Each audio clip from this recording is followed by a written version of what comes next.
ভবিষ্যৎ চিকিৎসক কোনো ওষুধ দেবে না, বরং তিনি রোগীদের মানবদেহের যত্ন এবং খাদ্যাভ্যাস এবং রোগের কারণ ও প্রতিরোধের বিষয় আগ্রহী করে তুলবেন। উপস্থিতবৃন্দ, টমাস এডিসনের এই চিন্তার সঙ্গে বর্তমান সরকারের স্বাস্থ্যসেবার নীতির একটি মিল হয়তো আপনারা খুঁজে পাবেন।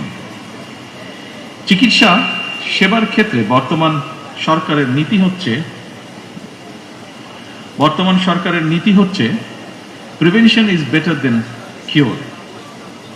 আমরা মনে করি, বর্তমান সরকার মনে করে, মানুষকে যদি শুরুতেই রোগের উৎপত্তির কারণ এবং প্রতিকার সম্পর্কে সচেতন করা যায়, তাহলে খুব সম্ভবত সহজেই অনেক রোগেরই নিরাময় করা সম্ভব।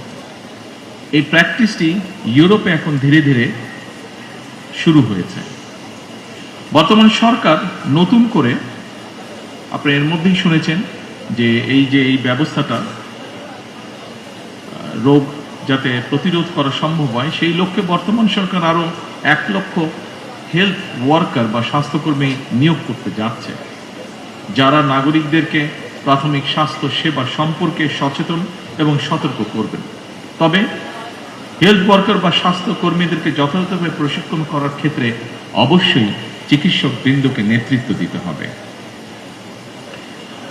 সম্মানিত, সাউন্ডটা একটু কেমন,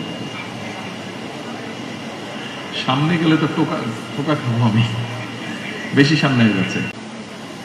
সম্মানিত উপস্থিতিবৃন্দ, সকল চিকিৎসক বৃন্দ, আপনাদের সাথে আমি আমার একটি উপলব্ধির কথা শেয়ার করতে চাই।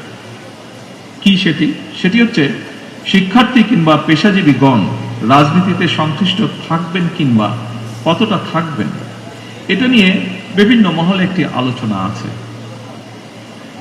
এর পক্ষে বিপক্ষে নানা মত রয়েছে, তবে আমার মতটি আমি আপনাদের সঙ্গে শেয়ার করতে চাই।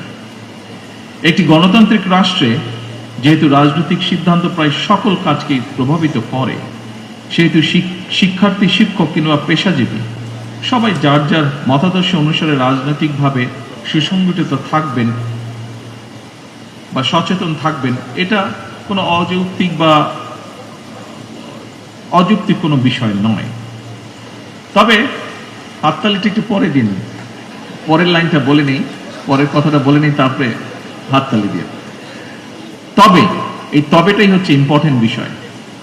তবে রাজনৈতিক সম্পৃক্ততা যেন নিজেদের পেশাগত দায়িত্ব পালনে বিঘ্ন না ঘটায় বা বিঘ্ন ঘটার কারণ না হয়, সেটি হচ্ছে মোস্ট ইম্পর্টেন্ট।